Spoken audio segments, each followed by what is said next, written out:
Hey everyone, Santad here, and today my estimated shipping value is 360 million gold, which is a lot, enough to buy like anything in the game.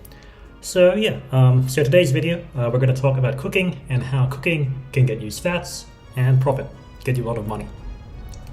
So this video is sort of related to my crafting series. I was going to do the final builds video before this one, but a lot of the builds do rely on at least a bit of knowledge about cooking and how that works.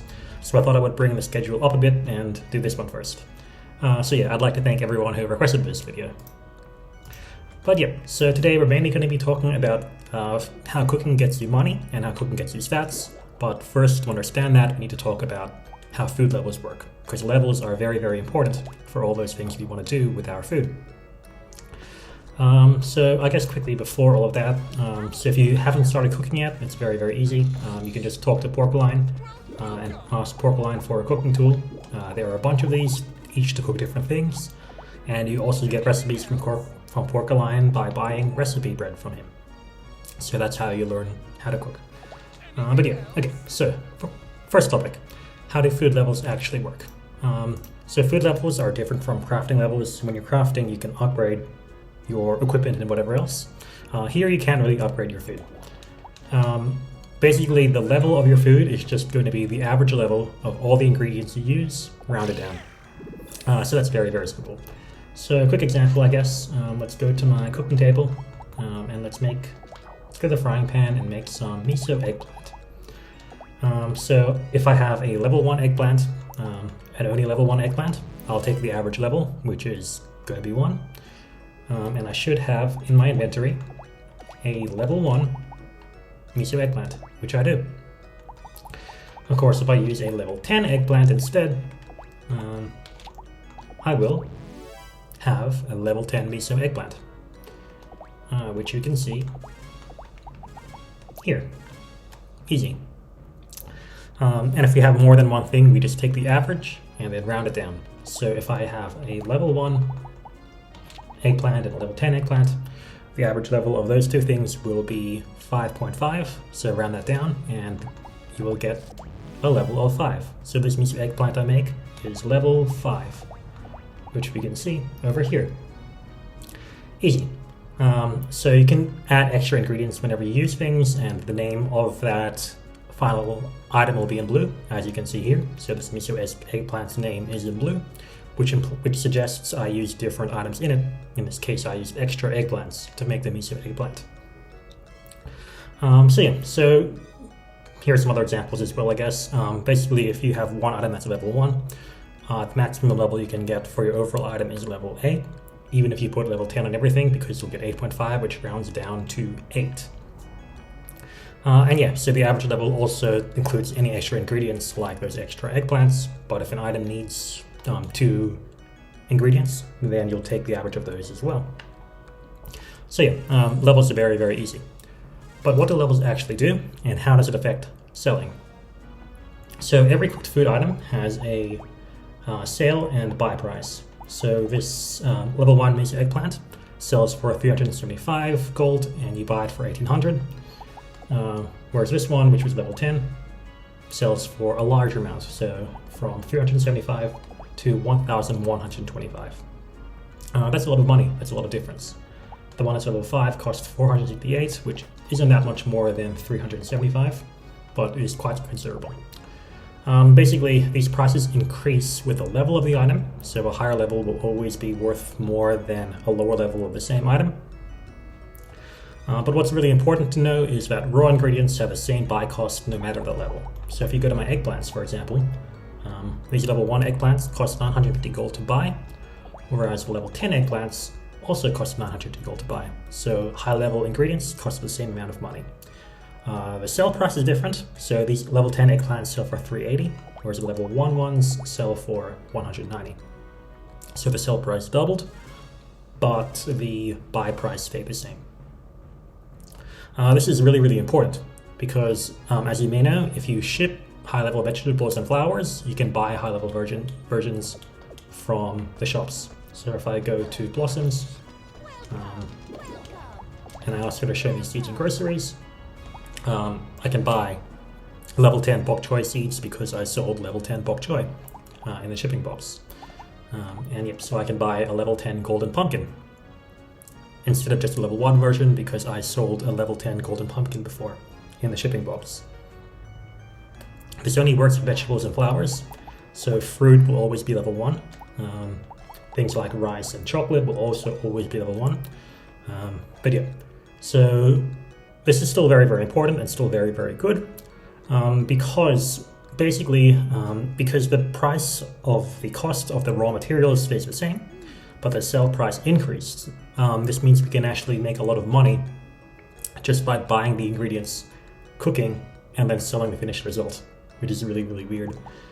So I guess a quick example that we can see briefly is spinach. So I can buy the spinach for 300 gold.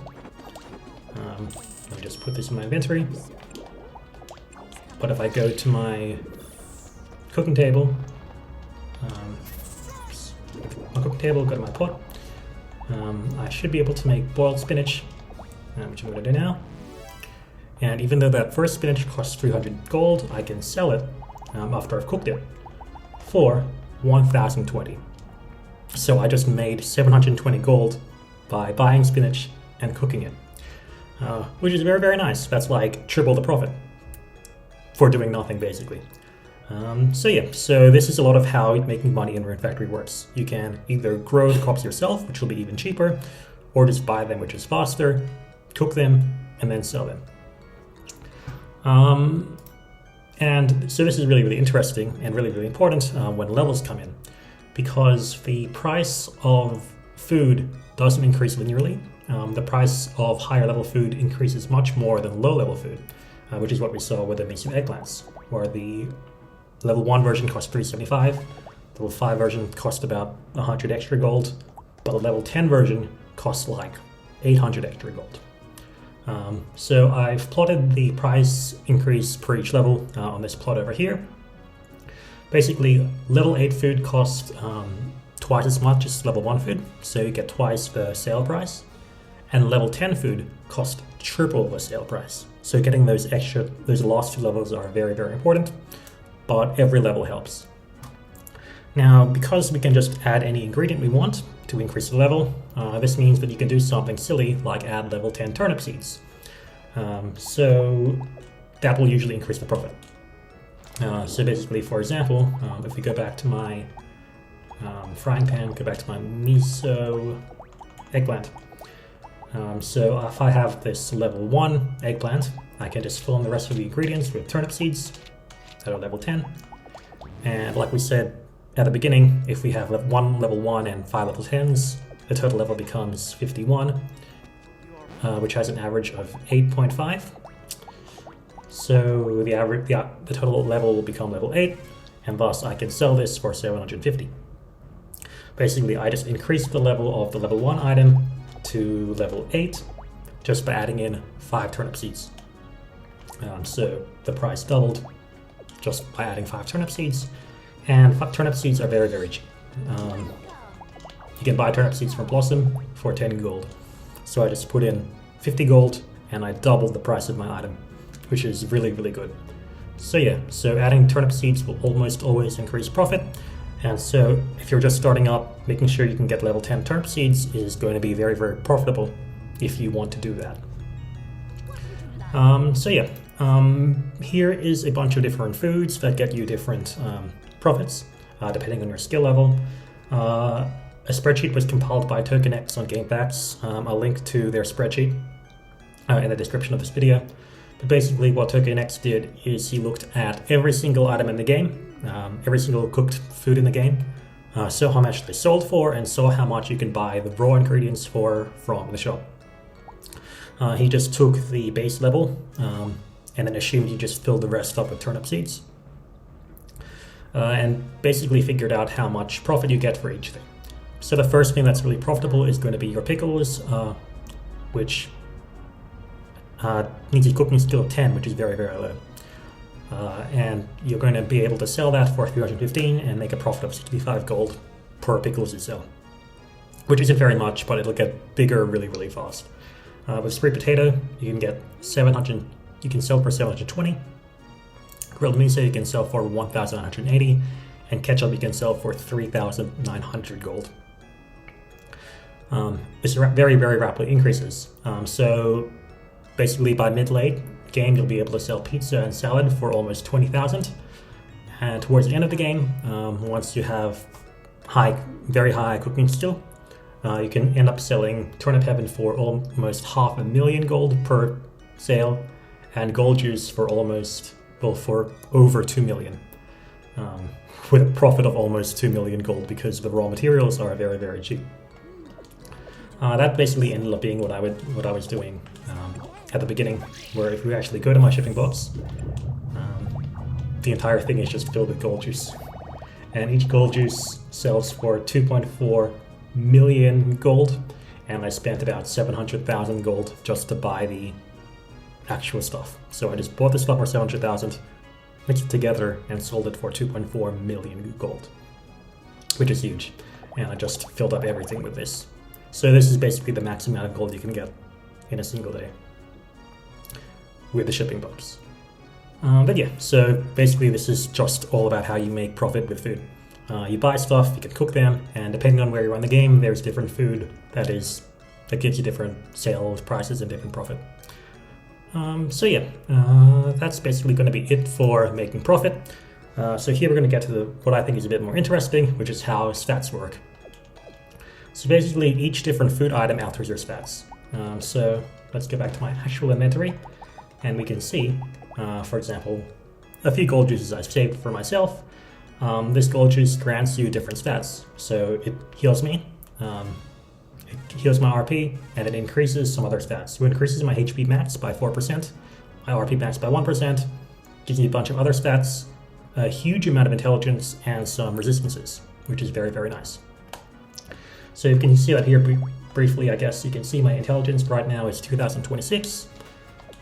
If I just eat that instead, if I drink this item, my intelligence stat will go from 2026 all the way up to 3,504. So I get a huge increase in my intelligence just for drinking this gold juice. So this bonus lasts for 12 hours. You can see it by on the top left of my game screen. You can see an apple in the corner of my face. So the apple means I get the food buff. This stays until it's overridden with cooked food. So uncooked food is fine. So I can eat this monarch mushroom, for example, which will heal me a lot, and it won't affect my stats. So I'll still have my 3,504 intelligence. Of course, if I make something else, if I make an onigiri, for example, and an onigiri is cooked, it gives me 1 strength, 1 vitality, and 1 intelligence. If I eat this onigiri, if I eat this onigiri, my intelligence will go back down to what it was before, which is 2,027. So yeah, you want to be careful about what you're eating and make sure you don't override a good stat bonus if you're using that.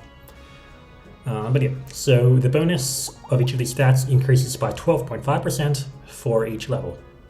So at level 1 you have the full value, at level 2 you get an extra 12.5%, at level 3 you get an extra 25%, and so on until level 10, where you get a bonus 112.5% extra.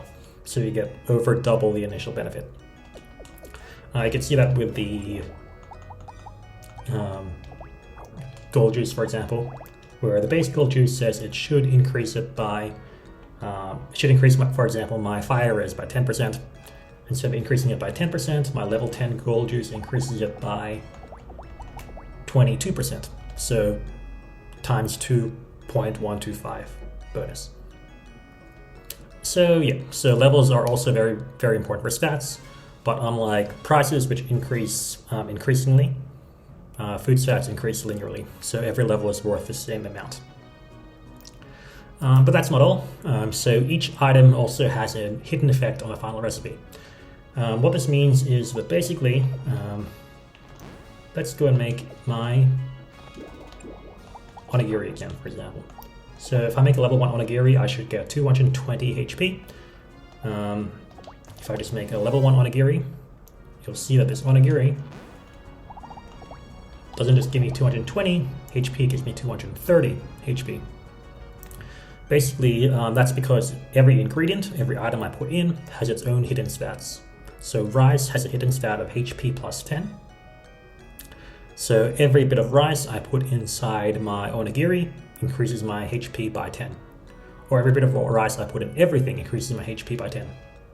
I believe it also increases the HP max by 5. So if I go back to the eggplant, for example, which was in the frying pan. So if I put in a level 1 eggplant, and I put in some extra rice with my eggplant, if I go down low enough to find my, where's my rice?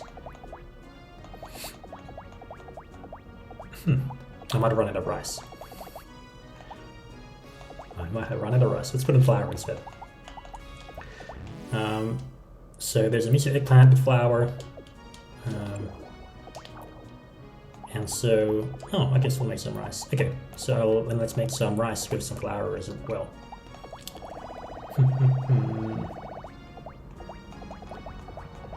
Okay. So, looking at this, you can see that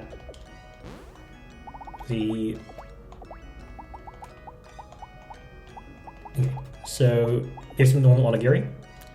Here's the onigiri with the extra flour, and as you can see, the onigiri with the extra flour gives me 5 extra RP and 1 extra strength. I can see the same thing with the miso eggplants I made. So here's the level 1 miso eggplant that was normal, and here's the level 1 miso eggplant I made with the extra bit of flour. You can see that it'll grant me 5 extra RP. So this one grants me no RP, the one with flour gives me 5, and this one gives me 13 strength, and the one with the extra flour gives me 14 strength. So that extra flour, as an ingredient, will always add 5 RP and 1 strength to everything I make with flour. Of course, I can basically just keep adding flour, so if I make a rice with 5 flour, the effects will add up. So if I make an onigiri and I put in not 1 but 5 flours, 1, 2, 3, 4, 5. I should be able to get that stat multiplied by 5, so I should be able to get 6 more strength, for example, which you can see here. Yep, so 1 strength from the onigiri and 5 extra strength from the flour. So these hidden effects aren't affected by levels, so they're added up with level bonus. So a level 10 onigiri with 5 extra flours will just get that 5 extra strength. The 5 extra strength won't be multiplied by the level bonus. It happens after. One other thing is that poisons, some fish, medicine, and flowers can add some extra effects. So basically they might add your ability to heal or to cause status. And that depends on what you're actually adding to the food. For example, if I try and let's make another onigiri. We're making lots of onigiri today. And I'm going to put in some, let's put in some withered grass. So withered grass should normally add poison. So I'm going to get the extra poison on the onigiri, which we can see here. So I made a poisonous onigiri. I can do the same thing, for example, with antidote herb and make onigiri that heals you with poison. You can put them both in, so you can actually make a onigiri that both heals and inflicts poison. I'm not quite sure what happens there, it's pretty weird. I just think you don't end up getting it. I couldn't really tell because I have the resistance. But yeah, so you can just do stuff with that. This also works for poison, some fish, and flowers as well. And the last interesting thing with food is that non-edible items override the normal food bonuses. So basically this means if I want to make, instead of a sandwich, and let's put in something that's non-edible, like iron.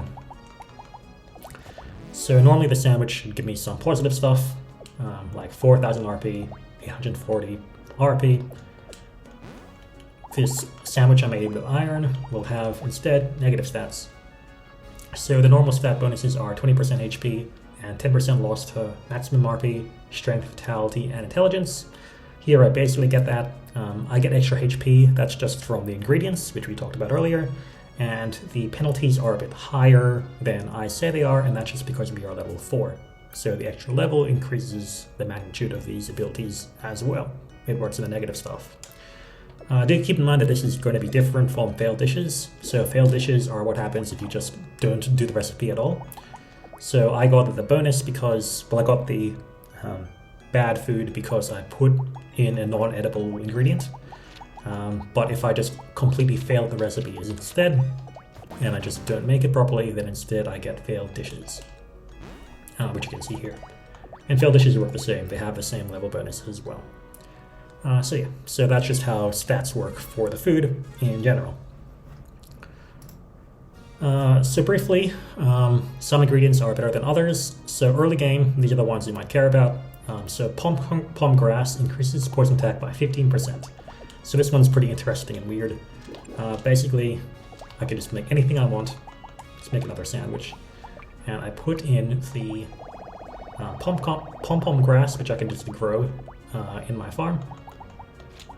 And so this one has a status element poison, so I will be poisoned if I will have a chance of being poisoned if I eat it, which I will now. But this is the poisonous sandwich, right? Yep. But it also inflicts poison attack 15, which means I have a 15% chance of poisoning enemies if I eat this, which is pretty useful if you're early game and you're trying to fight some really hard enemies. You can just eat anything that has pom-pom grass and gain that poison attack temporarily. The other one that is good for offense is wine. Wine you can just buy from Blossom as well. You can just go to Blossom and ask her for some wine. It's a bit expensive, but if you end up putting wine in your food, you can get 5% extra critical. Other things increases more, but wine is the easiest one you can get early game because you can just buy it whenever and whatever I put in, whatever I put the wine in, we'll end up getting that 5% critical. And yeah, there we go. Pike sashimi with 5% critical. And this stacks up, so I could have put in 5 wines and got 25% critical, which might be nice for dealing damage early game as well. The last interesting one is Autumn Grass, which increases my maximum RP by 1%. The large version increases it by 3%, and this could be useful for increasing your RP to be able to craft different things. So yeah, early and mid game, these are the ingredients you want to keep an eye out on, and you might be tempted to use. Late game, the best things are going to be the giant golden vegetables, which have huge increases to each of your stats. So each of the vegetables increase something by 5%. So the giant golden pumpkin increases vitality by 5%. Potatoes increases HP, cabbage increases intelligence, and turnip increases by strength. If they are the giant version, they only get half this amount, so they only get 2.5% instead of 5%, but that's still very, very big. And of course, you can put multiple in, so I can put in, say, 5 giant golden cabbages and get 25% extra intelligence, which is going to be huge. Actually, I think I have some giant golden cabbages in my backyard right now. So let's pick those up. Let's quickly make something with that. Let's try and make some trout sashimi with a whole lot of cabbages. And we'll see that the sashimi will increase my intelligence by 25%. Which we can see here. 25% intelligence, just from the ingredients. So yeah, emery flowers increase everything by 3% instead, with the giant version increasing things only by 1%. Which is still pretty good, but yeah. So, that's all about the ingredients. As for the actual good food you want to make, in general, each different type of cooking increases some sort of stat. Simple cooking increases all of your stats, basically all of them. Strength, vitality, and intelligence, and heals you. Things made with a knife tend to increase strength. So all these things tend to increase your strength by a pretty good value. And same thing still for the rest of them. So most things you fry increase all your stats, but when you try and fry fish, you'll increase intelligence mainly. Pots, things cooked with the pot increase your HP and RP. Things in the oven increase your vitality. The steamer increases your status, and the mixer increases your intelligence. Of important note is going to be the stuff from the pot early and mid game, because hot milk, grape liquor, and relaxed tea all increase your RP by some level, which can again help you craft different recipes. Relaxed tea is going to be the best one, but before you unlock that, you can just make hot milk. I can just go to my pot, make some hot milk. Make it high level, of course, and this hot milk will increase my RP max by, what will it be, by 11%, which will let me craft more different things. Of course, I could increase this more by putting in autumn grass, as I said, but yeah, early game you might not have access to that. But 11% is still going to be very, very good. So yeah, as for actual foods, as well earlier in mid-game, resistances are going to be very, very useful.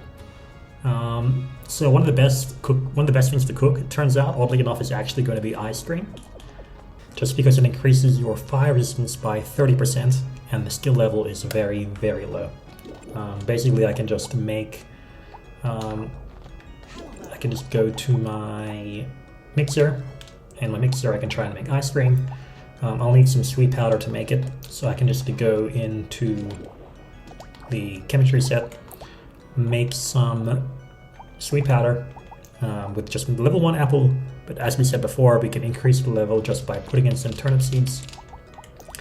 Now I think the pharmacy works a bit different with how it calculates the level, so I believe the sweet powder is going to be level 10, but now I'm just going to try and make my ice cream. And, sorry, it's in the mixer. I go to the mixer and I can make some ice cream. That's level 10, and that'll increase my fire resistance by a lot, which we can see there. So 64% fire resistance, which is huge. Basically, if I just eat this, I'll also be able to hold like just any accessory that gives my fire resistance, and then my fire resistance will be above 100%, which means I'll be able to just absorb any fire attack. So mid-game, there's going to be a lot of like enemies and bosses that use a lot of fire attacks, so being able to just absorb them and heal yourself from their attacks just by eating ice cream is very strong and very powerful. There's food that increases resistance to basically every single element, some better than others. Like there aren't many that increase water by a lot, but you have a lot for fire and wind. Light and dark have some as well, but love doesn't have anything. If you want to increase love resistance, you'll have to use Prelude to Love, which isn't very good. The problem with Prelude to Love, if I try and make that now in my mixer, is that the Prelude to Love decreases my HP and RP maximum. So if I try and make this at a very high level, using my high level pink melon, the final result is going to give me a lot of resistances, but it's also going to decrease my HP and RP by a lot, which we can see here. So it's going to increase my resistances by 94%, but decrease my maximum HP by the same amount. And if I eat this, my HP is only going to be 2000, and my RP is going to be 200, which is very, very low and very bad. The best food for resistances is going to be, in fact, your gold juice, which increases fire, water, earth, and wind by 10%, which is quite a lot. 22% at max level. So yeah, the problem is gold juice is going to be the last thing you can cook in the game, but it's very, very strong. It also doesn't only give you resistances; it also gives you stats. So basically, if you just want to increase stats, late game, these are going to be your best options. Early and mid game, use whatever. So I think we said that the strength is best increased with any sashimi, int with any mixer, and vitality with anything in the, I believe it's the oven. So yeah, but basically this is what you would get normally. So we're going to use strength as our example right now because I'm using a strength weapon. Basically, if I want to create glitter sashimi, normally it says it's going to increase my strength by 18% at level 1. Okay, I can't make it right now because my RP is too low because I ate the Prelude to Love, so I'm just going to fix that by drinking this gold juice. Let's not do the gold juice. Let's just make onigiri and eat the onigiri.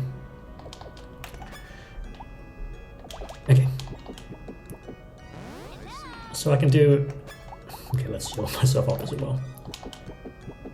Okay, so there are a few things I can do. If I just want to be very, very cheap, I can do like we said earlier and just increase the level of my glitter sashimi from level 1 up to level 8 by filling up the rest with turnip seeds.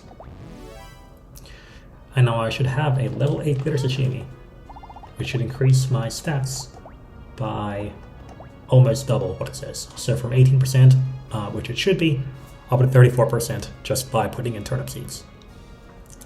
If money is no object, I should be able to just go in and buy some stuff. Hopefully she sells turnip seeds, golden turnips, which she's not today. But if she did sell golden turnips, I would be able to put in golden turnips and get 49% strength from those. Of course, the very absolute maximum I could get, the absolute maximum strength I could get is by using the tyrant turnips. Let's pick these up as well. By picking up the tyrant turnips I can go back to the knife, make glitter sashimi, and put the rest in with the tyrant turnips, and get something that is going to be almost 63%. It's not going to be quite 63% because I'm not going to be able to hit that level 10 without having fished out a level 10 glitter snapper, which is going to be a lot of effort, so I just bought a level 1 one. But yeah, this will still grant me, sorry, that's the wrong one. It'll still grant me 59% strength, which is huge, which is quite a lot. Of course, the one that increases things the most is going to be the gold juice, so I can do that just by growing stuff in my farm. I can make gold juice with things just all being the giant golden vegetables, put in an extra golden cabbage, which will increase my intelligence by 5%, make that, and have the super powered gold juice, which will increase my intelligence by the hugest amount, which is going to be this 67% intelligence. 66, 67%, just rounding. But yeah, and also grant me 22% elemental resistance, which is very nice. So yeah, just as a quick example, basically, if I go out into the outside, I'm dealing like what? 13,000, 14,000 attack, 30,000, 14,000 damage per normal attack. If I eat my superpowered glitter sashimi, this is a good one. Good hit. Now, if I attack them, I'm gonna deal like 70,000, 20,000. So I just got like 6,000 extra damage per attack just by eating my glitter sashimi.